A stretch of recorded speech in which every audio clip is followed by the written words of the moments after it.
Good evening সবাইকে। Mutton রান্না করছি, তো মাটন রান্না করছি, এতটা রান্না করছি যে সব কেটে কুটেও রেখেছি, এর মধ্যে একটু শুক্তো হবে। তো একটু রান্না বান্না করছি কারণ কালকে দুজন গেস্ট আসবে আমার বাড়িতে, তো সেই জন্য একটু রান্না বান্না করা, আর কিছুই না।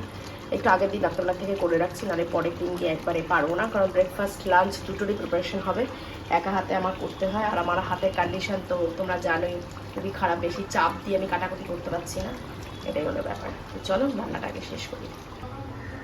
আজকের আমাদের লাঞ্চ তোমাদের বলছিলাম অনেক কিছুই করেছি। দেখো এখানে টমেটো কাতলা করেছি, এটা তো আমার মানে আমার হাতে খেতে সবাই ভালোবাসে। এটা হচ্ছে ইলিশ মাছের ডিমের বড়া, ডিম ভাজা, হ্যাঁ, তার সাথে এখানে লঙ্কাও রেখেছি যদি খায় কেউ নেবে। এখানে করেছি কিন্তু এটা ইলিশ মাছ সর্ষে মানে ভাপা ইলিশ, এই যে এখানেও রাখা আছে দুটো বাটিতে। এটা করেছি শুক্তো এখানে।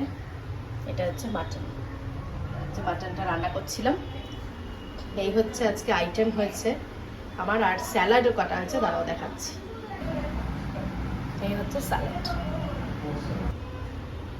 প্রচুর আয়োজন করে ফেলেছি। দেখা যাক, চলো এখন খেতে বসবো আমরা সবাই, চলো।